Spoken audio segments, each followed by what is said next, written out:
master of the macabre. For over 40 years, I directed the most terrifying, visceral, and bloody scenes ever committed to film. My contribution to horror is nothing short of genius. Before my retirement, people demanded to know my secret. How did I make it all look so real? If you really want to know how the sausage is made in a Willard Wyler picture, the recipe is simple. First, you add actors.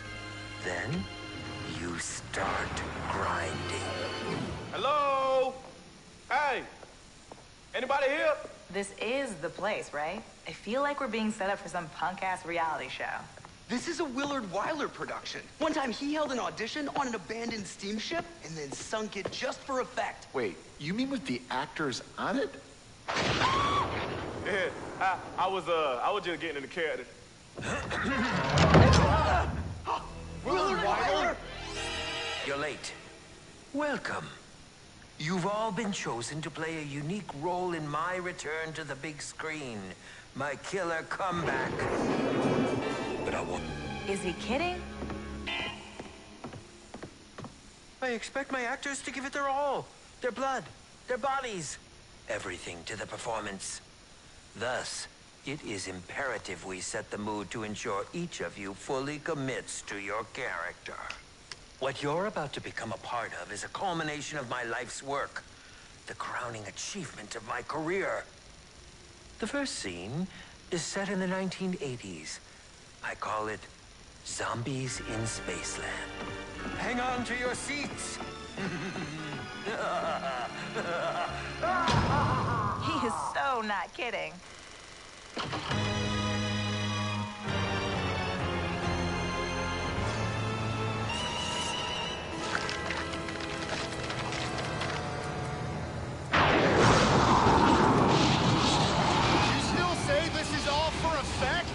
Forget what I said!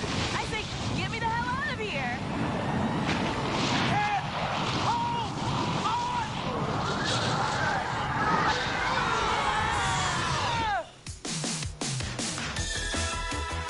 Hey, what's with the Letterman jacket? And the bling! It appears our wardrobes reflect the parts we're auditioning for. And clearly, I'm the nerd. Ugh, you've got to be kidding me.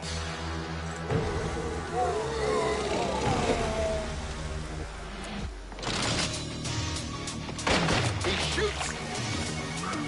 He scores! Yuck, gag me. Totally epic! Woo!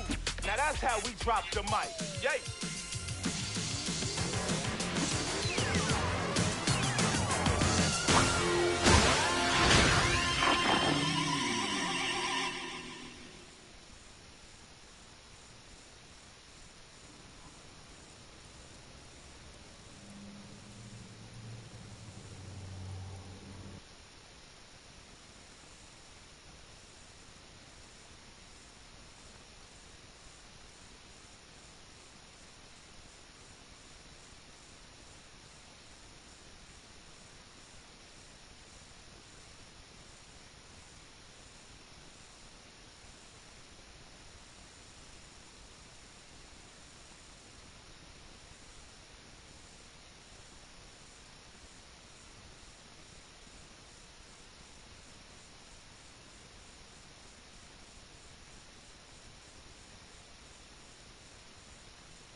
Normally, I'd say fight me, But in this case, like, let's not do that.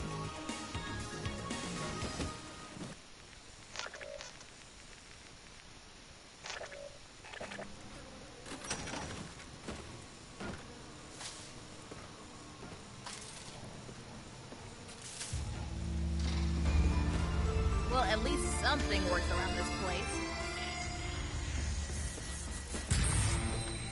Before you die, and you will die, please make it a point to die in some incredible fashion. The last lot of you weren't very candid.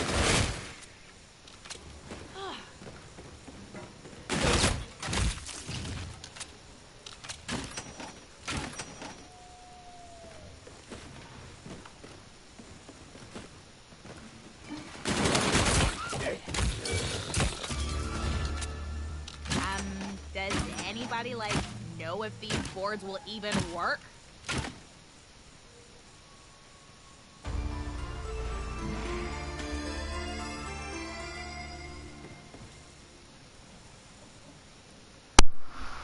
What is up, guys?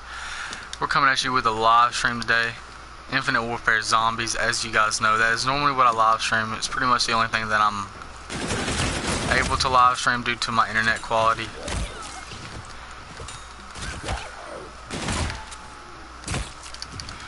But we're simply just going to be going for high rounds today. We're also be trying to get 150 keys in total. I have somewhere between 95 and 100 right now, so we're going to be trying to get 160 or 150. So we're going to see what we can do. If we can do this in one try and get to a very high round and get those keys, that would be amazing, but I strongly doubt that will happen. But we're going to see.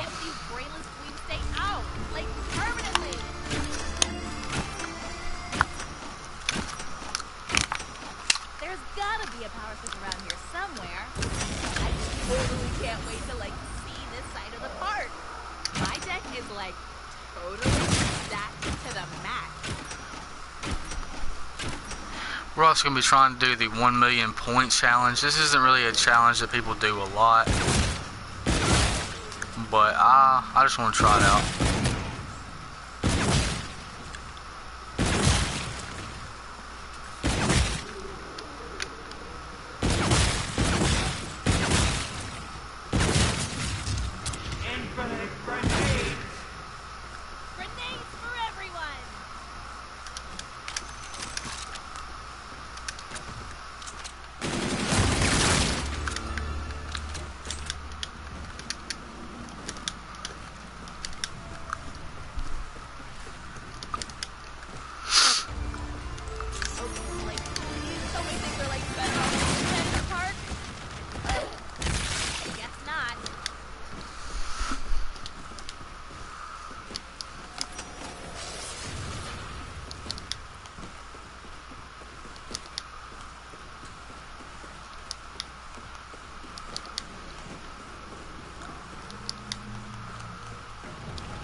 Where's the last zombie at?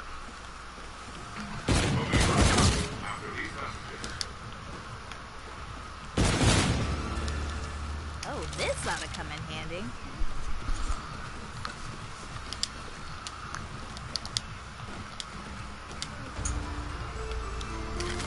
This, like, totally reminds me of that time I had 3 boyfriends at the same time.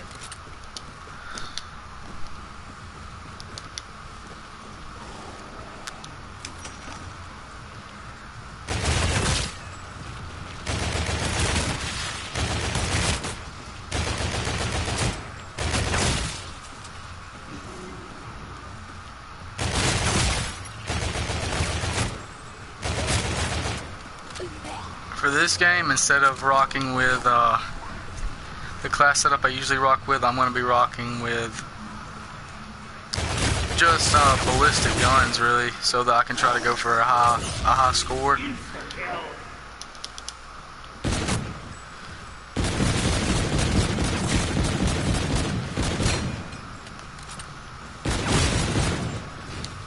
I can, like, totally use it.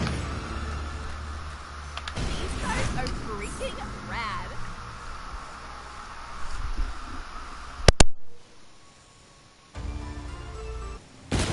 Keep your guard up now. The commotion you're causing is just what the SPACELAND needs. You'll get more before you know it, if you can keep the fire hot. This place isn't very fun without the power turned on. See you later, piggy.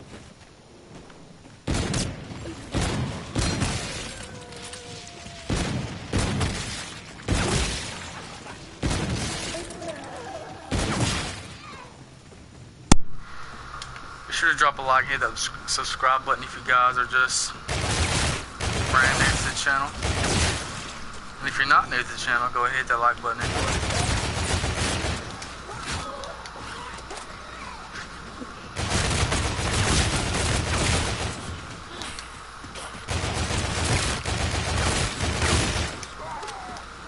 I love when we get more ammo. The really good thing about the Volk Retro is that it gets hella hit markers.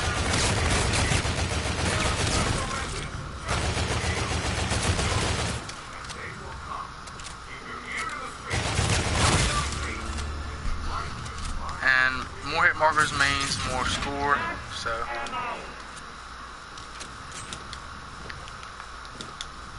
Your soul will be mine.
I love when we get more ammo.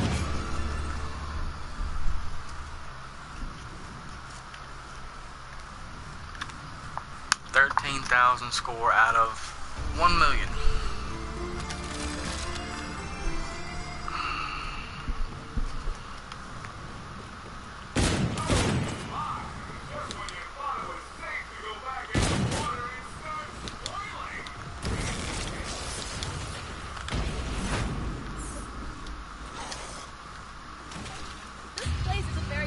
without the power turned on.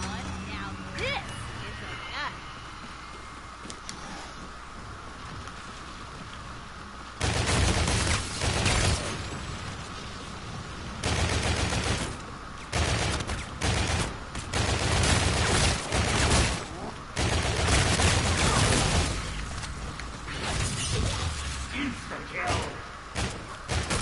Attention all Spaceland space cadets. We have a special message direct from Mission Control. For today's mission, we're getting behind-the-scenes access to the park. Step on over to the Cosmic Way to take advantage of its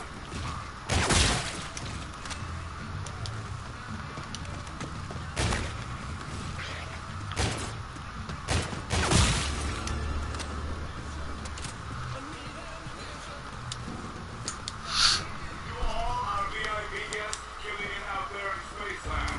You crazy cats are stirring up like Actually, I think that we're just gonna go ahead and rock out with 3 ballistic guns or whatever gun I get out of the mystery box. I'll be rocking around the magic wheel, whatever you call it. But I'm gonna be rocking out with the MV4 Fallout, the Volk Retro, and whatever I get out of the magic wheel.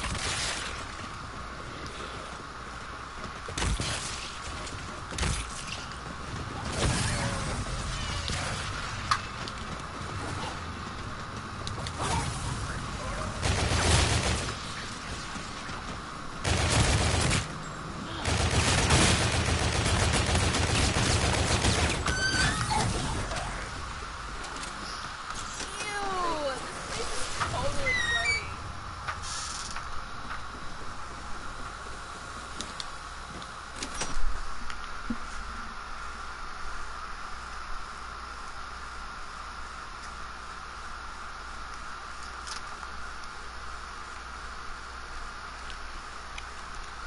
If you guys will, please comment down below how the quality is looking for this video. I want to try to make sure that I'm at least maintaining a decent quality.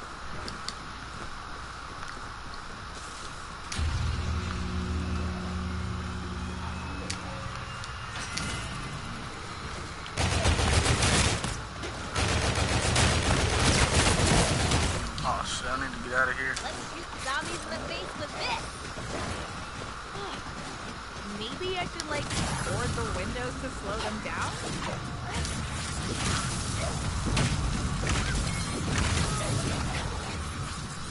Ugh, that felt really weird.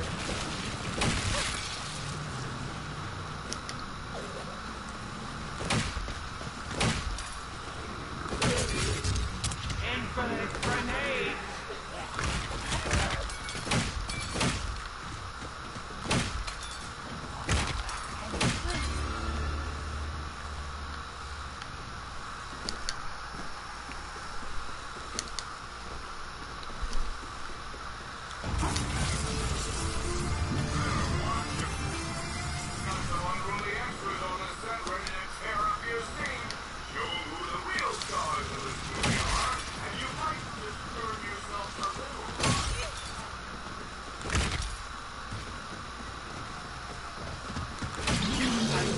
Let our lovely Spaceland mascot through. He enjoys going to the park and ripping arms from torsos. I hope your first date is a good one.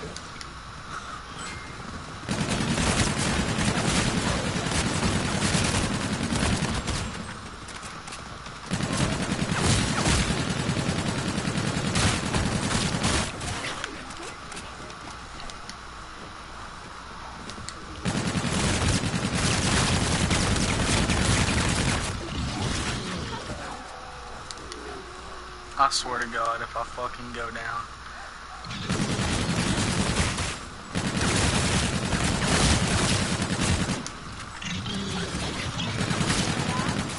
The harder they fall. No! It's all wrong. You aren't supposed to kill the brute. We'll have wardrobe prep another. I'll take a side of food with that, Next please. time.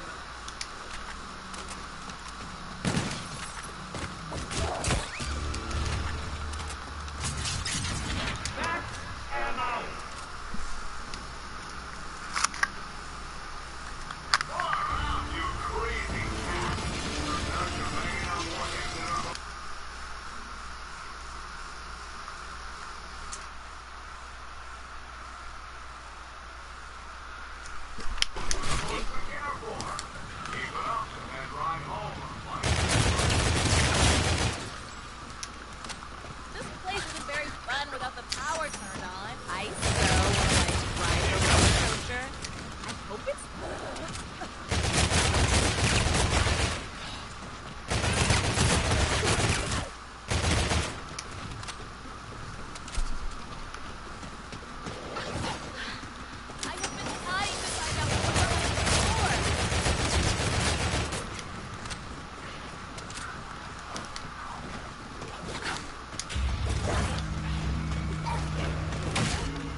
soul will be mine.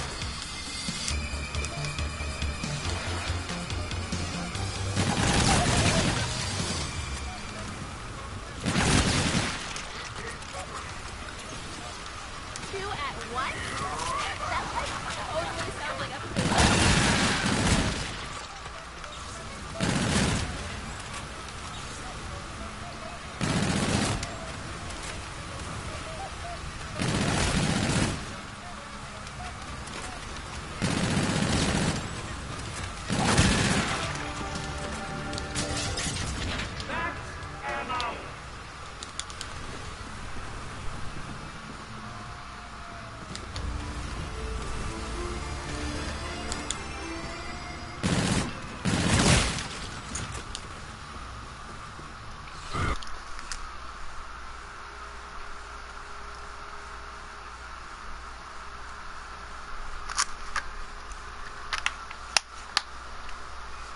Watch your butts.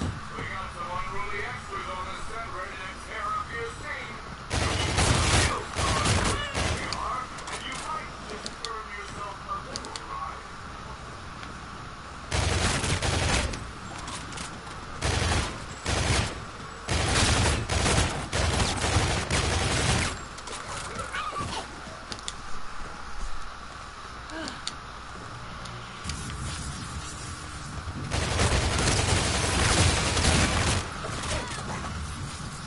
Welcome to somewhere else.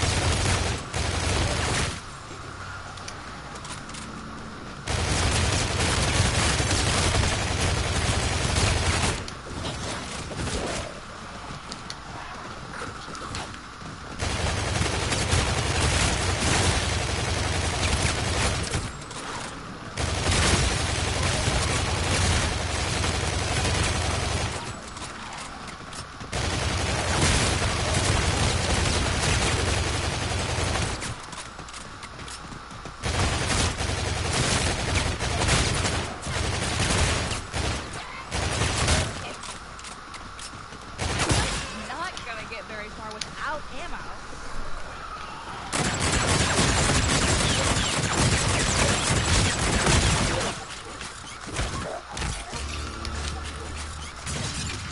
Infinite ammo! These kids are just...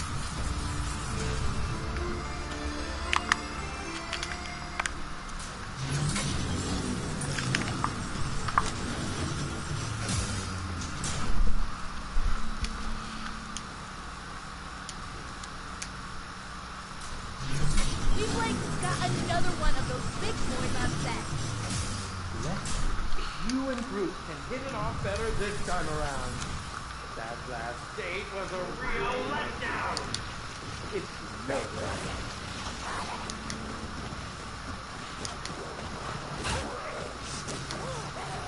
Spaceland,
Honestly, guys, I think I'm about to pick up the E-Rat off the wall. Not because it's an extremely good gun, but because it racks up points fast, and, you know, that's what we're going for. Boys and girls.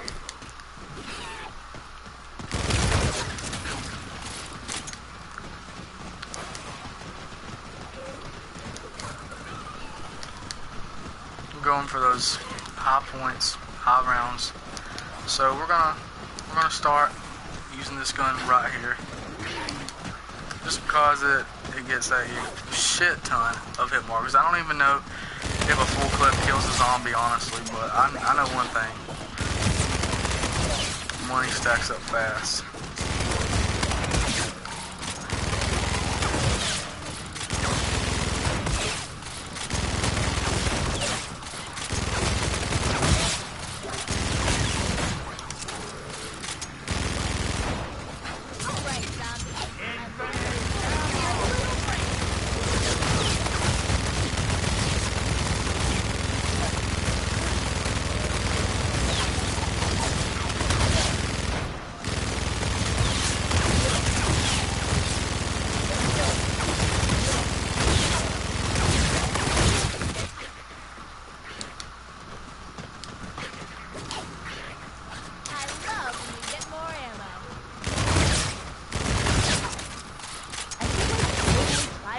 Portal thingy.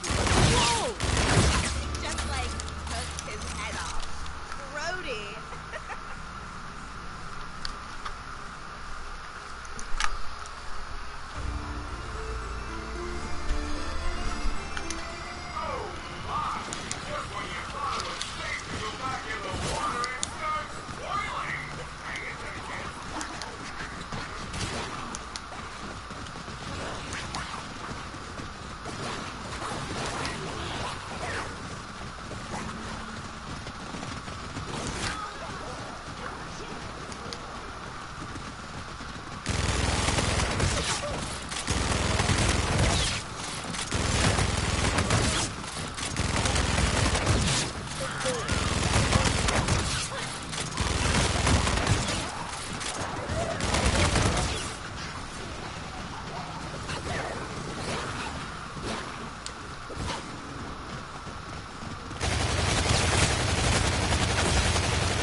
Nothing.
We're actually getting through these rounds quite fast. I did not expect to get through as fast as I am right now. I mean, it feels pretty fast. It might not be that fast, but it feels pretty fast.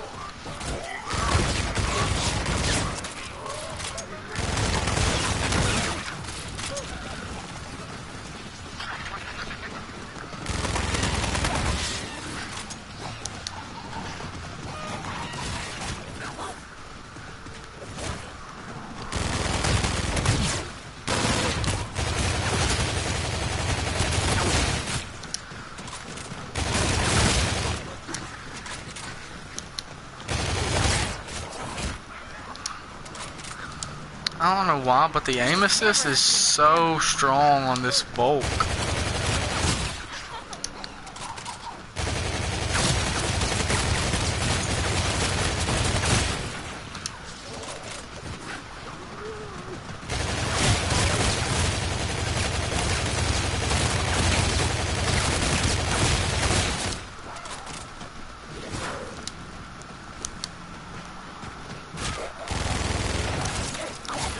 Oh my god, I am garbage. Well, we're gonna go again.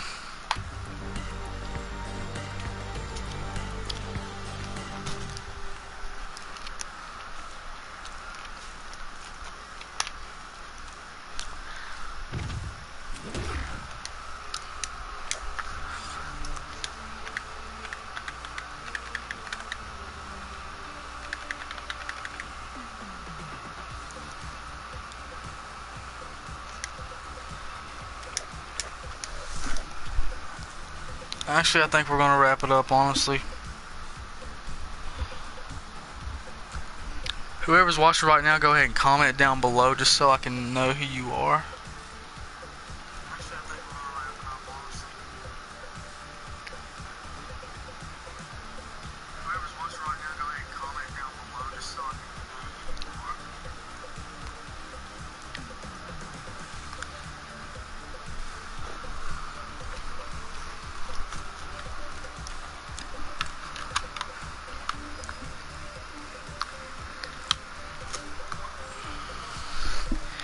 What's up, Aiden Thompson? Are you new to the channel, man? I mean, I don't personally know you. There's probably a lot of people that I don't know on my channel, but I do know a pretty good bit of the people that I actually have subscribed to me, and I play with some of the people that have subscribed to me, such as Delta. You guys see him in my videos every now and then. But I'm about to run through this one more time. 42 more keys, and then we'll have enough for the what's it called? God dang it, the triple play. I see we have another viewer. Go ahead and comment down below just so I know who you are as well.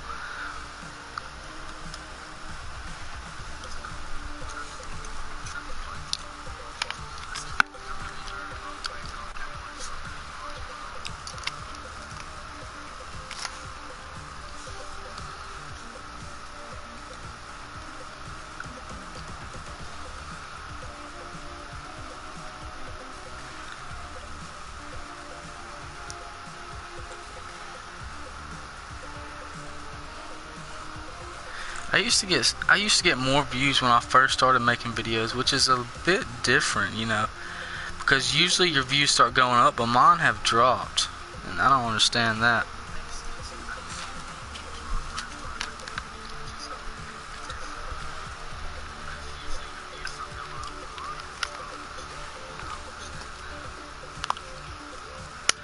Okay, well, we are about to run through this just one more time. See what we can do. Hopefully we don't go down like a chump. But I am Willard White, master of the macabre. Let's go ahead and run through this, okay.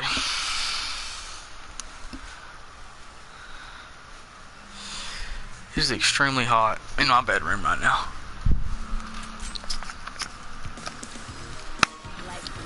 Closely and learn. Mr. Willard, I'm totally ready for my close-up.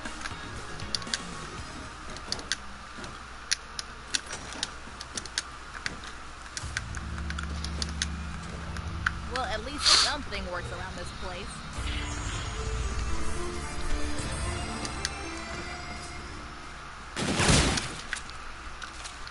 Welcome back to the 80s! Ah, and what a marvelous time it was. They just don't make horror movies like they did back then. I'm certain we can fix that.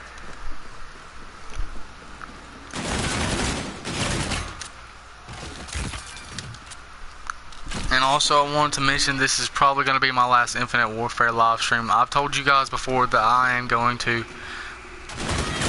be live streaming Call of Duty World War II Zombies whenever I can get access to Call of Duty World War II Zombies. Now, Call of Duty World War II Zombies, I don't know if it is actually going to come with the beta or if it is going to only be released when the game comes out, but either way,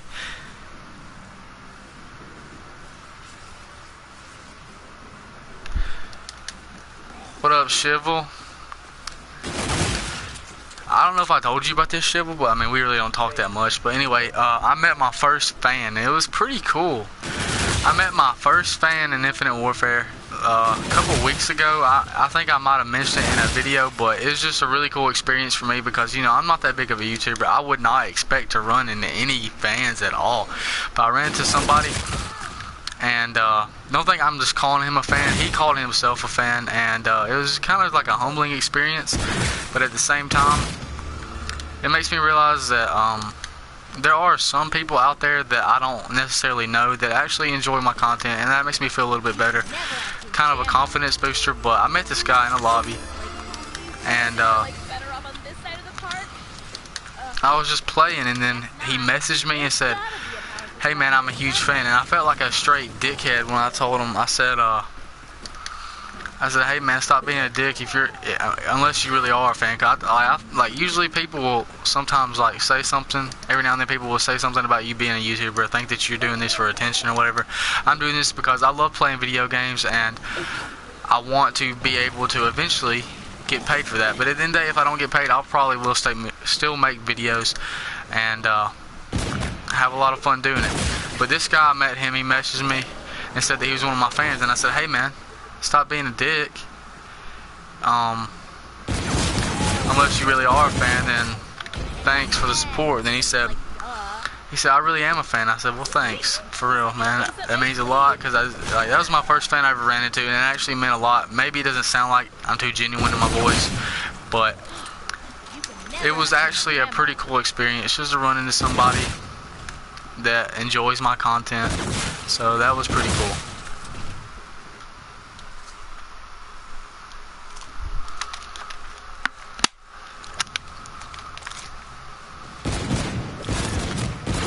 Now I am not even trying to and thanks for that comment you left, Shivel. That means a lot as well.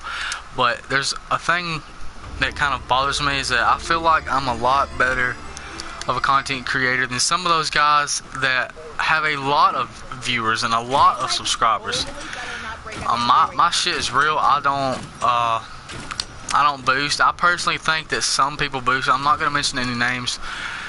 I don't want to offend anybody that maybe you're a fan of these people, but I am subscribed to a few of the guys that I think boost just for gameplays. Like, they set up the lobbies and get players to purposely suck, because I don't see how you are getting a chain kill on players that actually know what the fuck is going on in a core lobby. That doesn't happen very often. Now, there's a difference between hitting a sniper clip and doing it with like a K-bar or a raw, especially without a suppressor. Now, no knock on these guys that are real and that are actually good, and I think that some of these guys are actually really good Call of Duty players. But okay, I'm gonna mention a name. Shawnee Dogs. He's a skilled player, at least from what I've seen. He's a pretty skilled player. He makes really good videos, but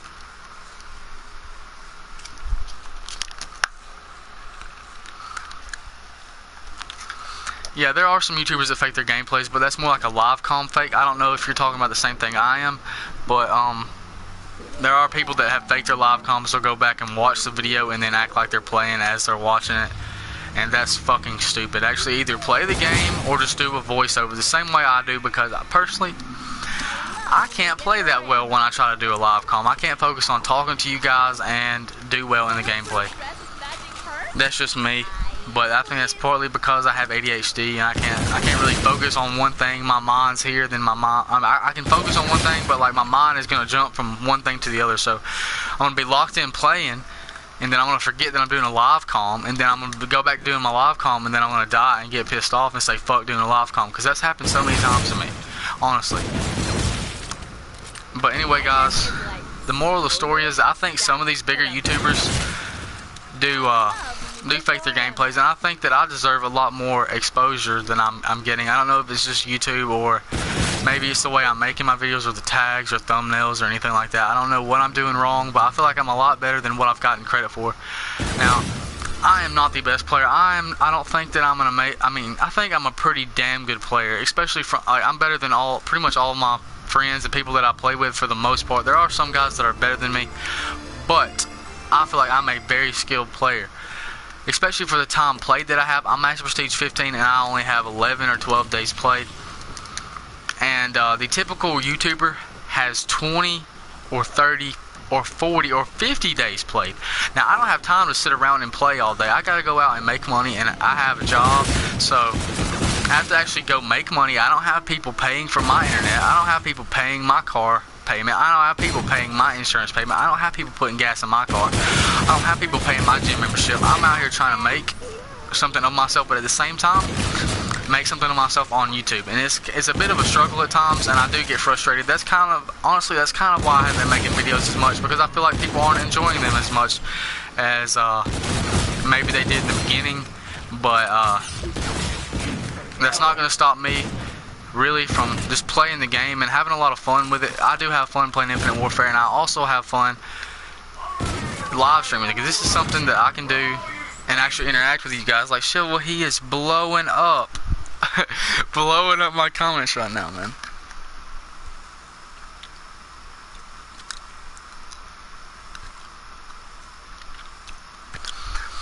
Oh no, that's not what I was saying, Shiva. I'm not going to stop making videos, but I have cut off a bit. If you guys follow me pretty contently, you will realize that there was a slight drop off. It went from like, okay, so originally I did not even have my own PlayStation. I had to I had to use my girlfriend's brother's PlayStation to even get gameplays and upload videos. So I went from not having my own PlayStation to having my own PlayStation, and then I had to set up an internet connection. And on top of that, I had to get myself a car too. I picked up a new car. I haven't talked about that in the video, but it's not the newest car, but it is new to me, and that's the biggest thing for me, because at the end of the day, what I had handed to me was a 92 S10. That's what I can say I had handed to me in my life. Yeah, my parents put me through sports. They kept me fed very well, I might add. They did what they had to do to keep their kids fed and healthy and things like that. But when it came to the glamorous things in life, I wasn't always getting those. I didn't have the newest console when it first came out. I did not have internet connection.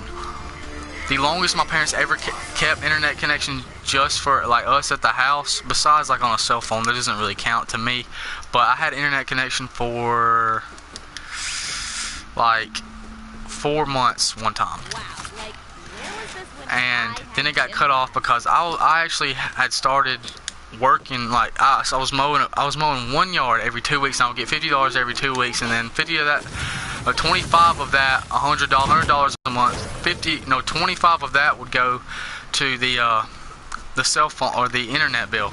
My parents paid half and I would pay half. But now I have it on my own, and I also had to get myself a car. So there's a lot of things that I'm trying to work on and work on YouTube at the same time. I don't have the time to play that other YouTubers do. Now maybe they are actually really good. Maybe. And I say maybe because Shawnee Dogs, he's a very good player. A very, very, very good player. From what I've seen and what I know. But there was just one thing that caught my eye, and I don't think many people noticed it. And if they did notice it, they honestly just ignored it. But I didn't ignore it, and I didn't like message him or anything like that, but I thought about it. He was playing just basic Infinite Warfare Team Deathmatch. He had dropped the atomizer strike, and he called it in. And there's a little room down at the bottom of the stairs. Like there's like a small room. If you guys play Infinite Warfare, you know the map Genesis. There's a room down at the bottom of the stairs that you can actually like go into and shit. And a lot of people camp in there, and then a lot of times you will run, like you will be literally outside that room, and then the whole other team will spawn inside that room. But anyway, this guy, Shawnee Dogs, he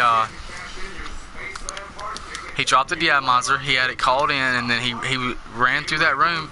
3 people were sitting in there, but they weren't just sitting there like AFKs or whatever. They ran by him to act like they did not even see him, did not even shoot a bullet at him, and he didn't even shoot at them either. They just ran by each other as if, you know, they hadn't seen each other. And as a Call of Duty YouTuber, you're not going to do that. Honestly, you're not going to do that, and if you are going to do that in a public match, you're going to get killed most of the time, especially 2 or 3 players. Now, I can understand running by one and maybe getting away from them with them firing shots at you, but these guys did not even fire a shot at this guy. They did not even fire a shot at Shawnee Dogs, and it was a little bit upsetting to see that. I was thinking, like, did this just happen? Is this really what happened? I thought to myself, am I tripping, or did this really just happen?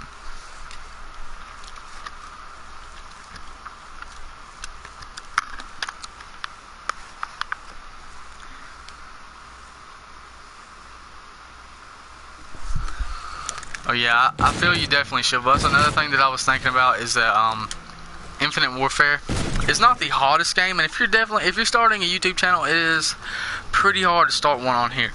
If you guys know Korean Savage, he started on Black Ops 3, and he was mainly a spawn trapper, high kills, high score, things like that. He spawn trapped, but he was also a very good player. He would get nuked outs for people, and he still currently does that. But the only reason he does that isn't because he just loves playing Black Ops 3. It's because he knows Black Ops 3 video is going to do better.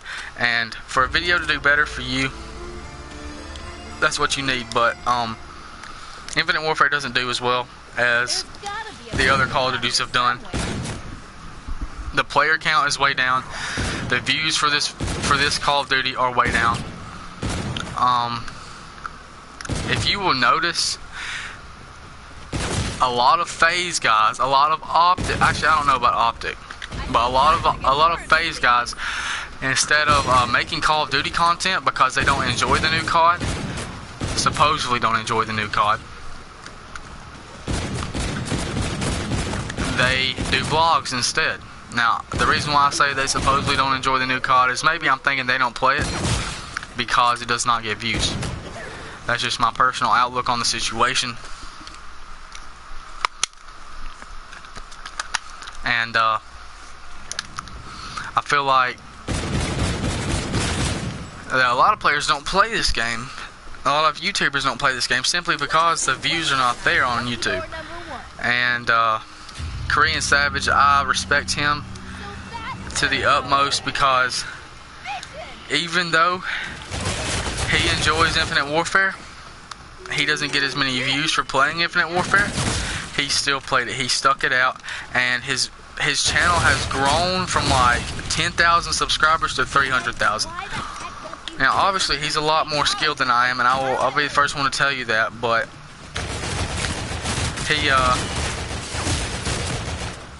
his channel grew tremendously over this past year playing Infinite Warfare, and I think that's a great thing. And I wish that I could have done that. It also would have helped me if I started playing Infinite Warfare when Infinite Warfare came out. But you know, I don't have things handed to me. I came out of boot camp, and it took me. I could tell you guys the boot camp story on stream. Shiv was the one that really wants to see the boot camp story, so I might honestly tell you guys that boot camp story. But anyway, let's get back to the topic at hand. YouTube, in general, is not promoting Call of Duty videos as much as they need to. And the FaZe guys went to vlogging. They do vlogs now. If you guys keep up with FaZe, you know that literally everybody does vlogs now. FaZe Dirty, he still plays Infinite Warfare. He's a very good sniper, you know. Obviously he's in FaZe, but he plays Infinite Warfare and he seems to enjoy it. And why can't other Call of Duty YouTubers just do that for themselves? Like, if you enjoy the game, do what you enjoy. At the end of the day, it is all about what you enjoy. If you spend your entire life making others happy, you're going to be a very sad person, because eventually you're not going to be able to make everybody happy. Now, for me, I do enjoy making certain people happy, but people that don't deserve it, people that don't want to go out of their way to help me in any kind of way or something like that, I'm not going to make happy. So I understand why they want their viewers to be happy with the content they post, but at the same time, do something that you enjoy. Yes, you can post vlogs and grow your channel that way, because a lot of these FaZe players have gained a lot of subscribers over this past year just simply doing vlogs, and that is something that I might look into as well, just to do, because I think it would be fun. Not because I'm afraid of just doing only Call of Duty channel, or that's not what I enjoy. Yes, I enjoy playing Call of Duty, and I will always enjoy playing Call of Duty, probably till the day I die. Honestly, I'm about to fucking die. But the problem with a lot of Call of Duty YouTubers is they just want to spend time making other people happy. Now, I understand they want to keep their viewers happy. You can never have too much ammo. But at the same time, who comes first? You or the viewers? Now, you might tell your viewers that they come first whenever you start having a bigger channel, but I don't think that's the right way to be in life. Other people, yes, you can put certain other people first ahead of yourself, but if you're putting millions of people ahead of yourself, that is ridiculous, okay? That's ridiculous. People that literally don't even know who you are as a person, as a real person. They know you as this person behind the camera that plays a video game. You want to go make those guys happy instead of playing a video game that, you know, you might enjoy. Now, go back to your roots, man. You know, do what made you. And what made all these FaZe guys is not vlogs. It is sniping on Call of Duty, trick shotting on Call of Duty, getting good gameplays, hitting clips on Call of Duty. That's what helped them, but they're out here worrying about their view rate and things like that. Now, yes, I do worry about that as well. I want some views. I would like a lot of views. If somebody offered me 1 million views right now, I would probably pay upwards of $100 for 1 million views, just because I know I would make more money off of it. I would make more money off of 1 million views. If I paid $100, I'd make a lot more money off of 1 million views than $100. I would make a profit off that, but I don't even know why I'm talking about that, honestly.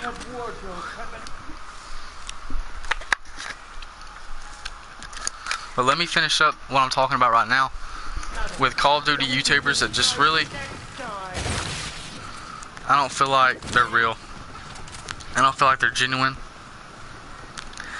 Now, you guys that follow the channel know that I am not the most amazing player. I've only dropped 3 nukes in Infinite Warfare. But I can honestly say that I've worked for everything I got, including YouTube. I'm gonna try I did. I worked just to get the access to YouTube, honestly.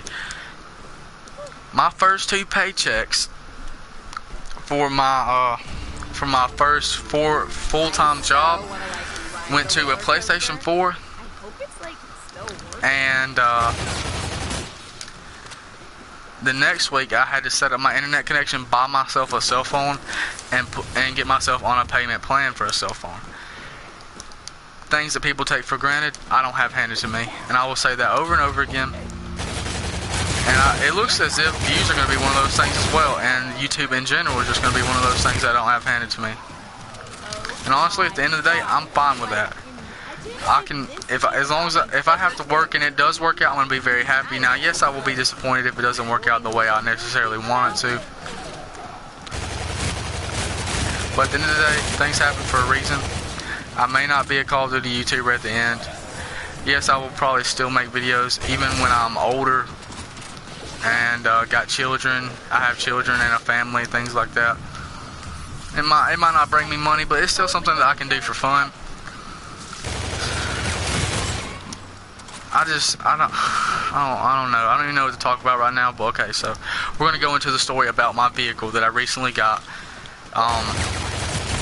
I got a really good deal on the down payment. Now, the price is a little bit high for what I think the car is honestly worth, but if you guys don't know really how vehicles work, if you get a bank to finance a vehicle, you are required 100% to have, oh, I fucking died again.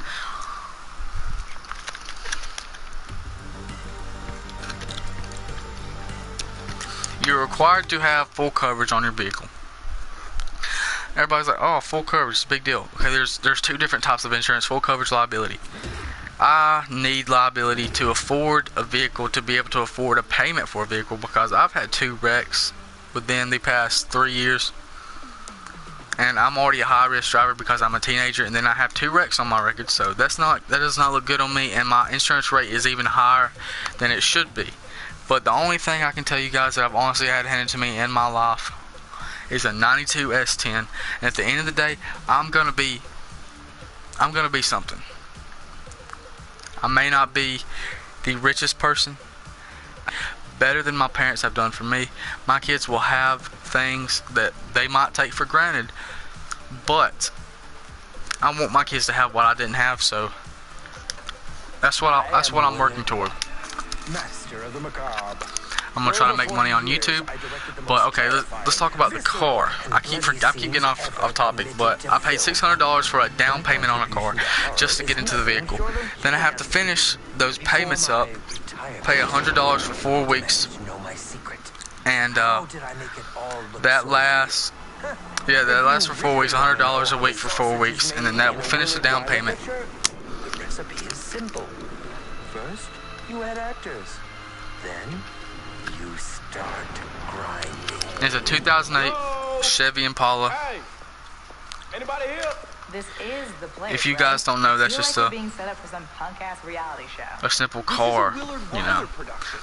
Now that is a dramatic upgrade to me having a 1992 model S10 that was given to me by my stepdad. He got a newer truck. He gave that to me. I started driving it, and at the end of the day, I want to sit back and I want to be able to tell myself that I had a 92 S10 given to me when I was 16 years old, and then I turned that into whatever I'm going to be whenever I get older. I want to be able to tell myself that, and that's pretty much why I'm doing YouTube. I want to be able to make money playing video games. I want to be able to make money doing something I love. But I'm also working just to maintain this YouTube thing that I have, that I'm trying to work towards. I'm working toward getting more subscribers and viewers, and eventually make money on YouTube. But I also have to work just to keep YouTube up and running.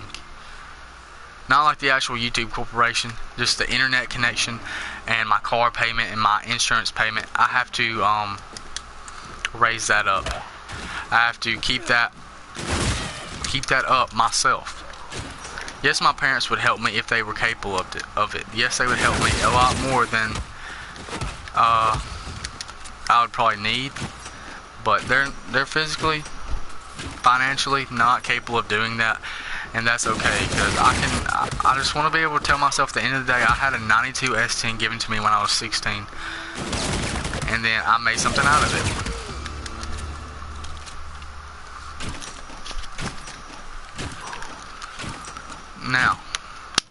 Now that the car store's out of the way, I've got my car and I'm driving it, and it's a strong upgrade to what I had before. I'm gonna tell you guys my boot camp story. Now, this is gonna be like a rise and fall kind of climax story. It's gonna have a peak and it's gonna have a drop, and then, you know, it's filled with a lot of things that could be inspirational to certain people. If you guys have experienced any trouble in your life, if you're going through any rough times with your parents, if they're just on your ass, if you made a mistake and they just seem like they don't want to forgive you for it and they want to completely dog you for it, then this story is 100% for you.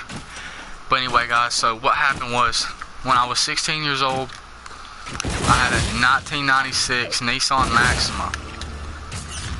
My parents thought that that'd be a good car for me to have. They decided they didn't want to let me drive it until I got a job. Now, how do you get a job if you can't drive to go check on those jobs the way you need to? Okay, so, you know, I'm stuck at the house all the time. I'm getting frustrated, and then I mean, this has nothing to do really with what I did, but I started smoking weed, and I smoked a lot. And then actually, my parents did let me drive for like 3 months. That's what happened. I didn't get a job in that time. That part is on me as well. But at the same time, you know, my parents could have helped me in some kind of way to get a job. They could have called. I mean, I know that they know somewhere I could have gotten a job. How do you not know? And especially in a small town that I live in, like 5,000 people live here. But anyway, they let me drive. I was driving for 3 months. I didn't do anything with my life except for smoke weed and play basketball. That's literally all I did. I'd go to school, go play basketball, get high, go home, sneak out just to get high again, and then after that,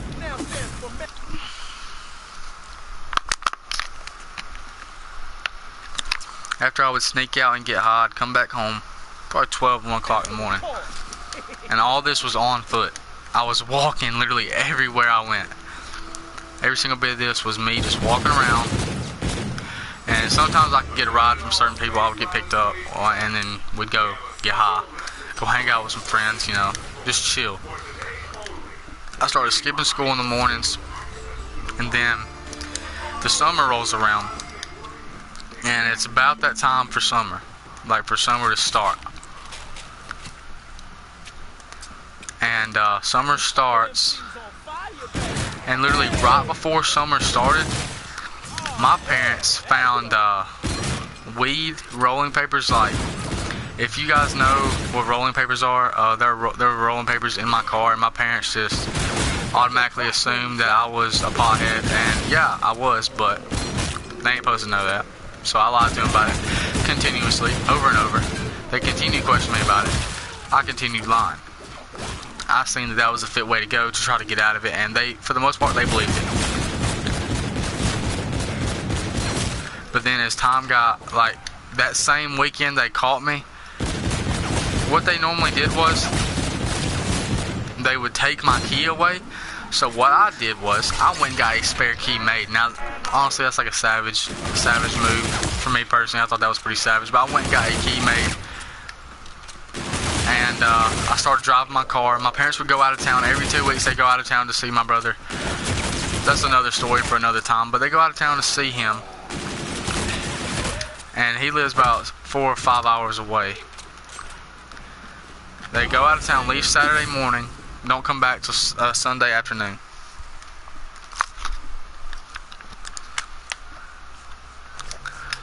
And then I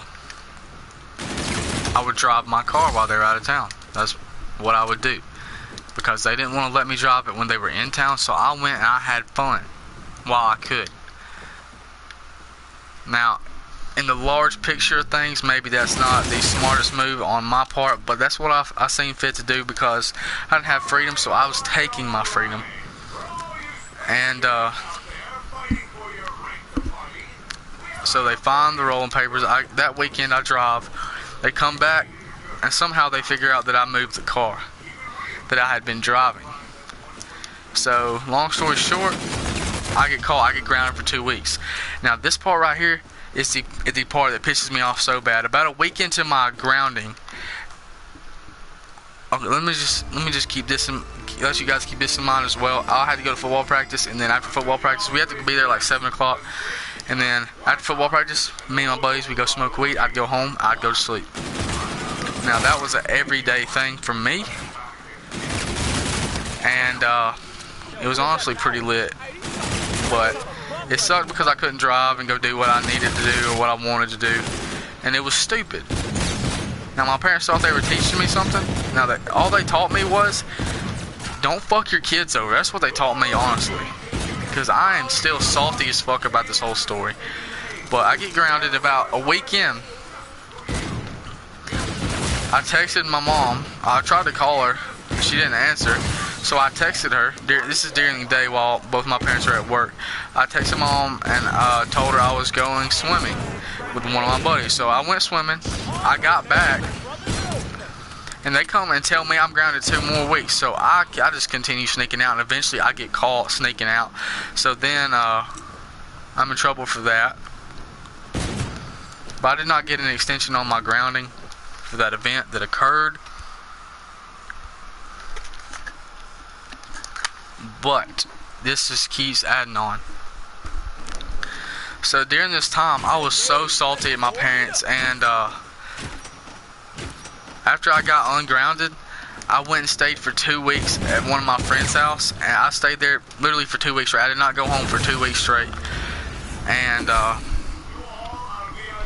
stayed there for 2 weeks. I get out. I mean, let's don't say get out because it's not how I was locked up, but I leave their house after 2 weeks. I go to my house for 2 hours. I'm not even there for 2 hours. And I didn't have a phone at the time. I'm going to tell you guys also the story on how I broke my phone. So at this time, I had a phone that my parents had gotten me. And they got me this phone. It cracked. I dropped it and it shattered. And then somebody stepped on it. And it stopped, like the screen stopped responding to me typing on it, and then I could barely see it. It was ridiculous. I could barely see my screen, and my parents would not buy me a new phone. And it was ridiculous. My parents would not buy me a new phone. So my mom said, whenever that one stops working, I'll get you a new one. I'm like, what the hell are you talking about? It barely works. So I come into my bedroom, grab my phone, bend it in half, and it's like bent up in like a C shape. And I take it to her and I say, here, my phone's broke. And she still did not buy me a new phone. But anyway, that was before I got grounded and everything, I think, if I'm not mistaken. That might have been before I got grounded. I can't really remember because I was smoking a lot of weed at the time. But after I got ungrounded and everything, I went to my friend's house for 2 weeks. I come back, and I start texting my current girlfriend at the time on my mom's phone, and then I call her. And I asked her if I could go hang out with her and stuff, and my mom wanted to be a straight bitch about it. And she didn't want to take me. She didn't want to take me, but she didn't want to let me drive, so she wanted to try to keep me at the house again. And then I started talking shit about my mom, to my girlfriend, and she takes the phone out of my hand, and we started arguing, and I started just fucking going off, and I punched like the post that's outside the porch, because we were outside on our porch, and I punched the post out there.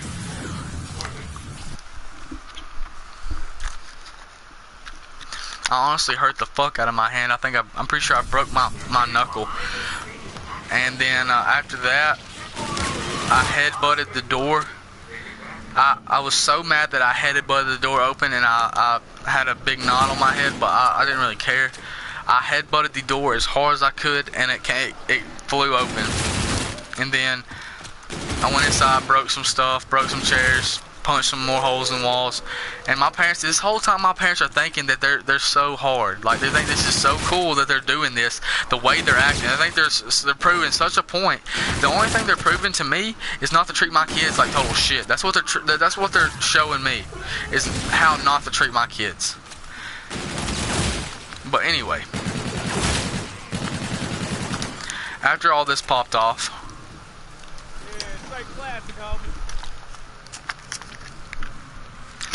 me and my mom, it's really not an argument. My mom's trying to get me to calm down, but I'm past the point where, like, you guys understand that everyone, this is with everyone. Now, you can be low-tempered, and you can have a pretty good temper, be good at controlling that. But there's a certain point that you can push somebody, and then they will explode. And my parents, they hit that button, that hit it, fucking smashed it, just kept hitting it, and I was done.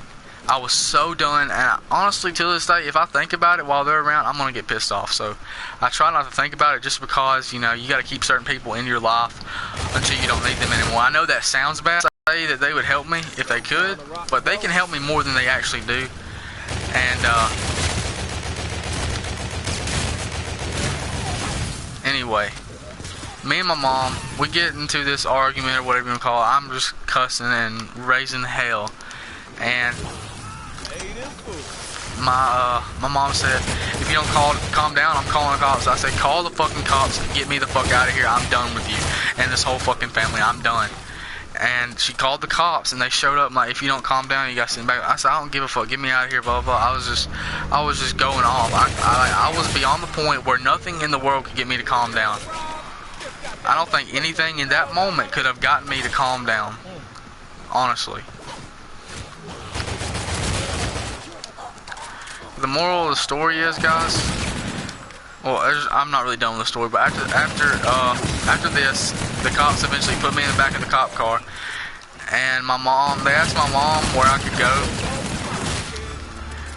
and they gave me two options. I'm kind of grateful for this, but at the same time, I really don't care, because at the end of the day, I still ended up getting sent off anyway. But these cops decided they would offer me two options. I could either go to a detention center that was about an hour and a half away, or I could go to my friend's house that I literally just got back from that day.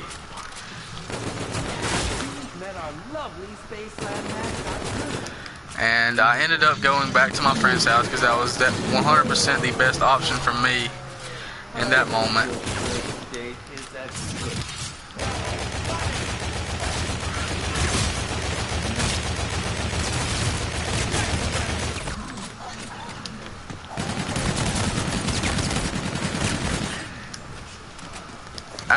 And then I get taken to my friend's house. I'm like, what happened, blah blah blah. I'm like, my mom, she wants to act some type of way at me. Like, I'm not the type of guy that will raise my voice at authority until I'm completely disrespected to the point where it's too far.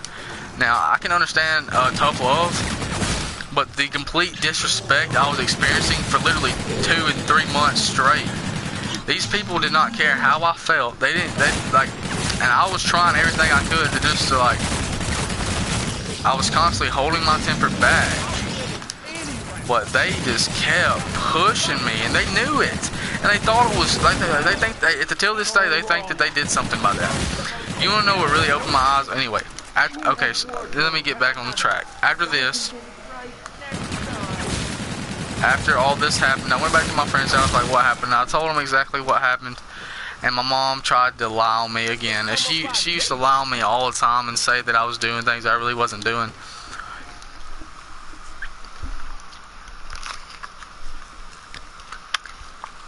Now, maybe I was wrong in the way I acted, but so was she.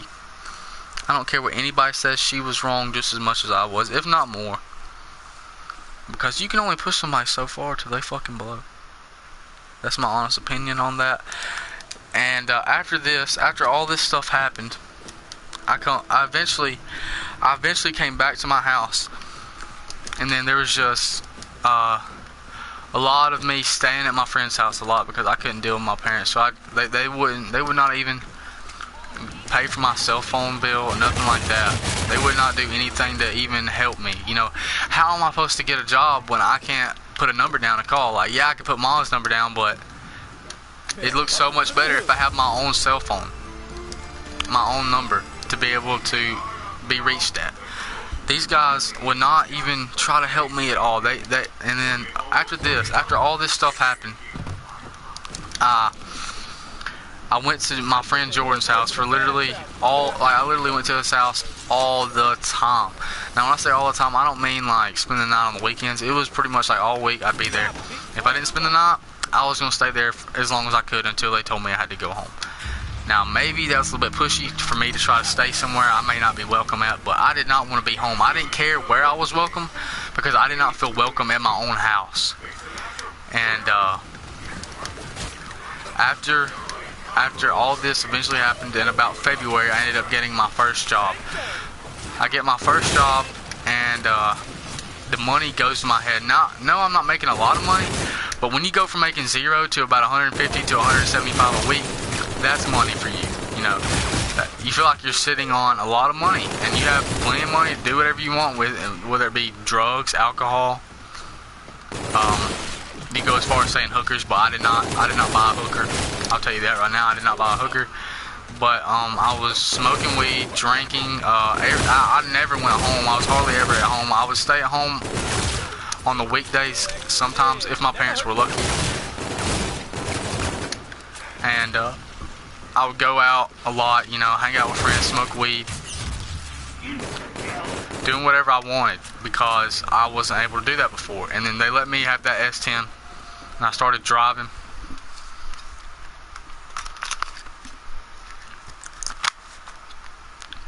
And a lot of things fell into place the way I wanted them to. I felt like they should have.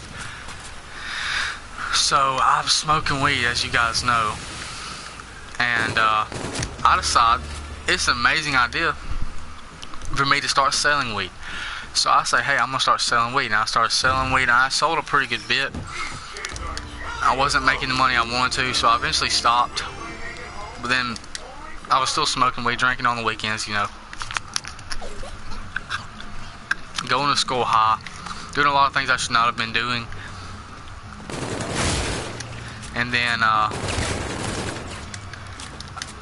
I started selling weed again, and this is like literally, okay, so me and my buddy, we're both broke as fuck. Because, you know, we already spent our money on weed and alcohol. That's the way we lived. That's how we had fun. Spent our money on weed and alcohol, and that's what we did. And after all this, we start selling weed, and we go half and half on a certain amount. I can't remember the exact amount, but we split a certain amount of weed. Like, we paid half of it, and then we were going to do the same thing over and over again until we eventually had enough money to split more. And then we were going to keep just selling weed. And there were these two other guys that were selling weed that we actually went to school with as well. And our kind of plan was to put those guys out of business, like have them not be making money anymore to where they eventually quit selling, and then we are the ones making all the money, sitting back just selling weed all the time. It did not work out like that. The second day after I had got my weed, I get pulled over for no seatbelt, and they smell weed in the vehicle. And I think it's okay. They smell weed in the vehicle.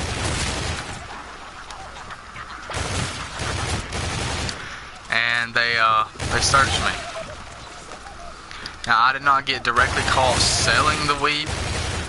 It's not like somebody went and told on me or anything like that, but I did get pulled over for no seatbelt. They smelled weed, so they searched me. They did not find the lot of weed I was trying to sell. Instead, they found a baggie from probably a few months ago. It might have been from the night before because I had smoked the night before. But they found this little baggie with literally not even enough weed to sell on the streets at all. Like, nobody would buy this amount of weed. You could give it away to somebody and tell them to pack them one little tiny G-bong hit or something, but this was not a lot of weed. But they found alcohol, and they also used my tobacco, my dip, against me. They tried to. I mean, they didn't really care as much about that as they cared about the weed and the alcohol. But I go to court. I'm expecting them to give me like a year probation or something like that. And this is another part that I also kind of regret. I was going through a rough time right before I went to boot camp, and I started smoking weed and drinking again. I started just turning up again, you know, having good times. Because after I got caught, I had not touched weed. I didn't smoke it. I didn't do anything. I didn't drink. But around July 4th, I had court July the 20th, and I went and I started smoking and doing shit again around July 4th. And I stopped like that same week.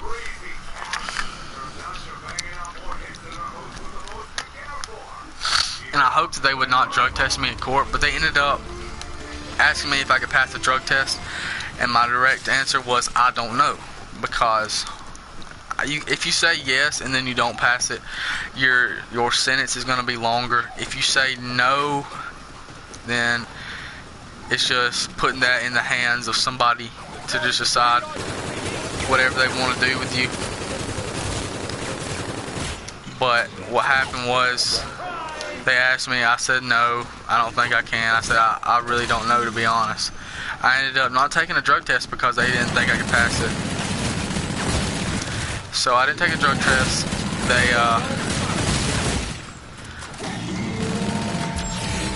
They automatically assume that I'm just this terrible person. Oh, I'm fucking trapped. If I get it, oh, I'm out. No way. No way, I just survived that. But I started.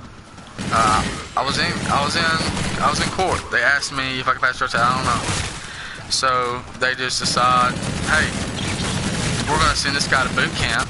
We don't care what we fuck up. He's got a job right now. He's making $300 a week. You know, $300 a week for a 16 and 17-year-old. That's pretty good money. When you're not working a full-time job in my town, that's good money. I was making really good money, but not from necessarily working like at a good job. I was just working a lot of hours, and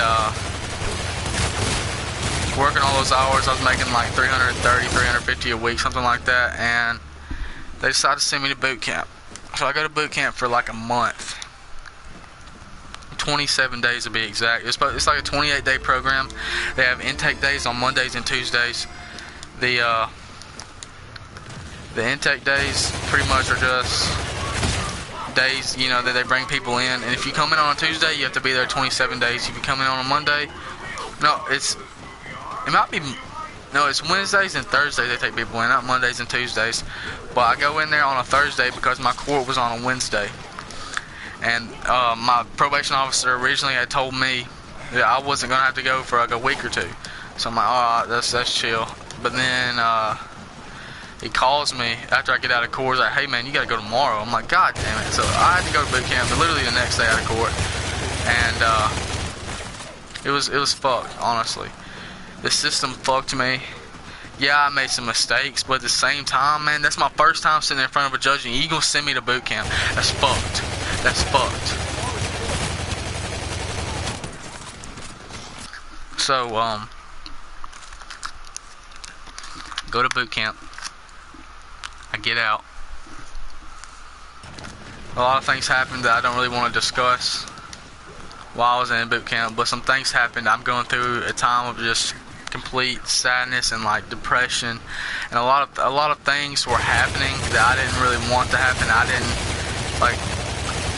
Say you have this picture perfect plan of how your life is going to be, if somebody comes and tell you, no, this is how you got to live it. This is what you got to do. You can't do that. You got to do this. So that's pretty much what happened to me.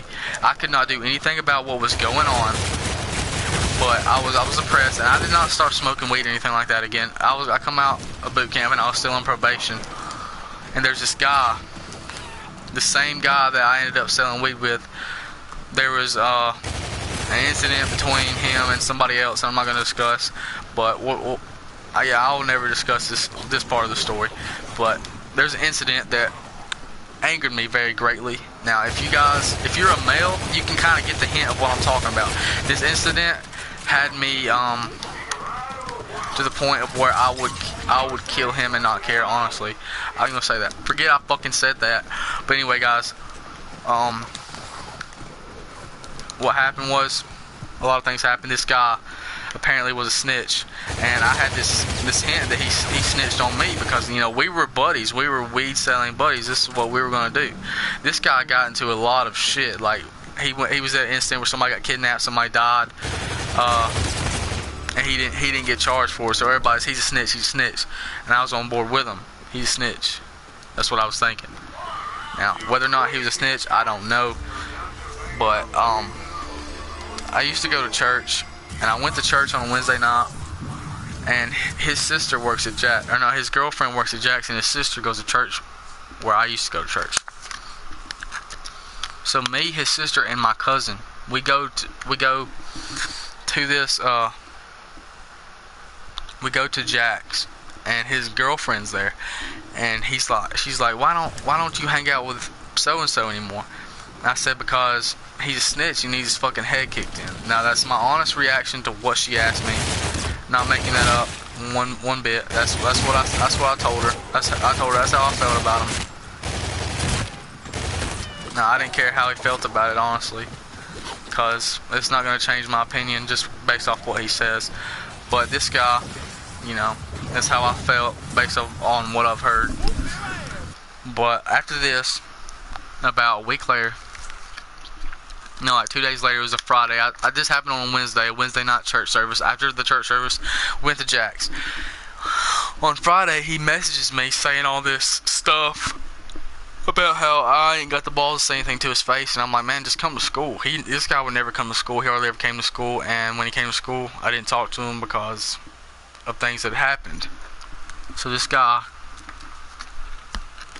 messaged me talking all this mad shit. And at first, I didn't really care. But then that night, he wasn't really getting a response out of me, so he called me.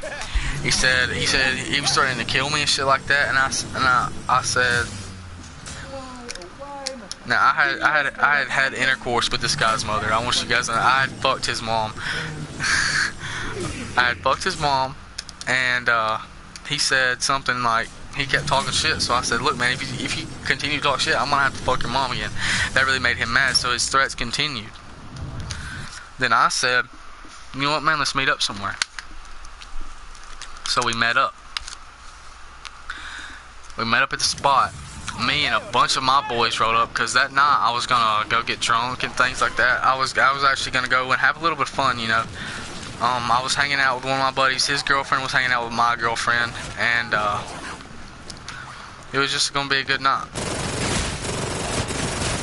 It didn't happen like that. It wasn't the best night. I mean, it was a pretty good night for me and my pride. But could I go back and change what happened? I don't think I would, because I feel a lot better knowing that what happened for a reason, whether it be good or bad. I enjoyed the outcome. But this guy had been talking all this shit. Me and my buddies pull up. Now, we didn't pull up, and we were not going to jump him. All my buddies were there to make sure that either nobody got too injured, or if somebody pulled out a weapon, somebody was there to stop, whether it be me or him. They were going to stop either of us from like killing each other. It was just going to be a fair fight. But we pull up, and this guy is holding a crowbar. So picture this. This guy's talking all this mad shit about how he's gonna beat your ass, but then he wants to bring a crowbar to a fist fight. So he had a crowbar in his hand, and we continue, like me and all my buddies trying to talk to him like, hey man, just take that out of your hand and I'll fight you like a man. Fight me like a man, I'll beat your ass and we'll leave. End of story. He didn't want to put the crowbar down. In the other hand, he pulls out a knife. And this is the point where I'm like, oh, okay, so if this guy comes at me, I'm running. I don't care. I'm not going to fucking die. I'm running. So, the funniest part about this whole story is that the guy he got to back him up was a guy that was 100% on our side. So this guy pulls up, and we're like, I kind of thought it was funny. Like, this guy ain't gonna do shit. He ain't about nothing. So this guy, you know, he pulls up, and I'm kind of laughing at this point. And then this dude's dad pulls up a few minutes later.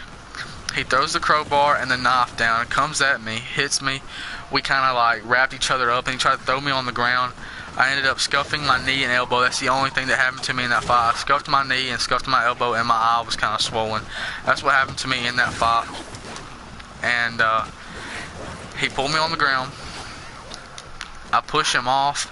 Like I stand back up. I push myself off the ground. We stand up. I push him off and I hit him. I broke his nose in 3 different places. I think I busted his mouth. I'm pretty sure I did. But I let this guy lay in a puddle of blood after he was talking all this shit.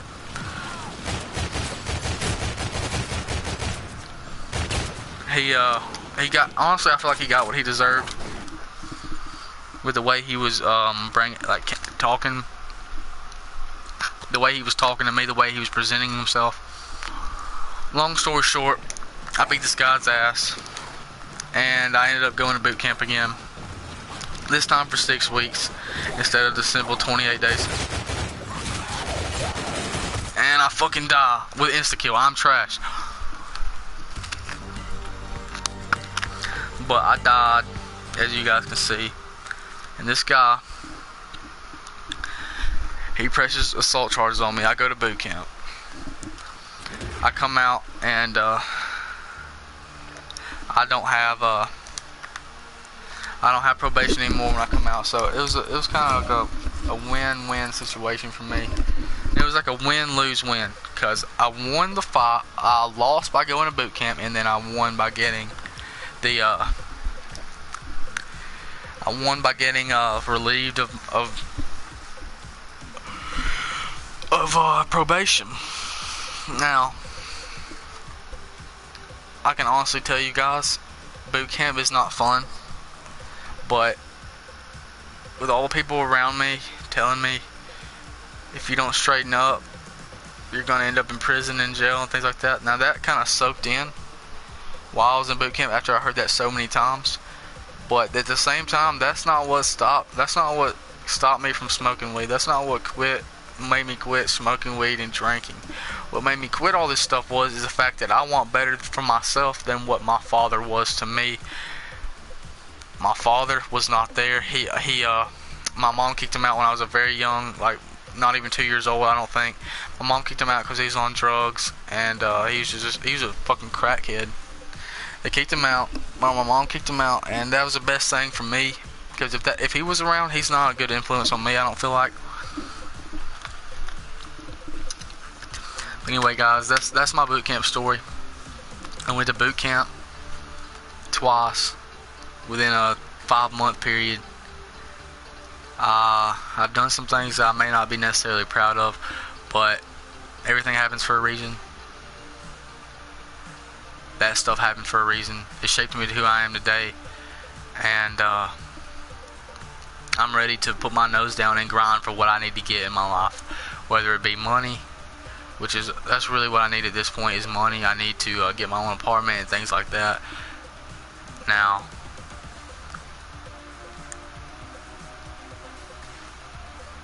I realize that maybe I shouldn't have been smoking weed and things like that, but at the same time, weed should not be illegal. It should be illegal for teenagers, so it would still be illegal for me, even if it was legal in my state. It is legal in most places now, but it's not legal in Alabama. It's legal in one county or one city, I think. but it's not legal where I am. But yeah, that's my boot camp story. I learned a lot of things going to boot camp. It's not necessarily the boot camp, like the people there. It's the experiences you have not being around those that you love, because I love a lot of people. You know, I mean, I don't love a lot of people, but I have those certain people that are close to me. I hold dear that I'll miss from going to boot camp or going to prison. So that's what's keeping me out. That's what's keeping me from doing things to possibly get myself locked up again. And also, there's some people that I've grown up with that I wish that they would watch my path and see what happened to me and learn from it, because they're still going down the wrong path at this very day. They're hard-headed. You can't talk to them, but I learned a lot from my experiences, and that's pretty much it for this video, guys. It turned into a story time. Like, I really wasn't even focusing on the zombies. It turned into pretty much a story time, and there's a lot of things that I feel like you guys might be a little bit interested in hearing, I guess you could say. But yeah, guys, that's pretty much it for this video. Thank you to all you guys that tuned into the live stream. Thank you to all you guys that watch my videos when I do upload. I haven't been uploading as recently as I need to be, but that'll be it for this live stream. Thank you all you guys for watching.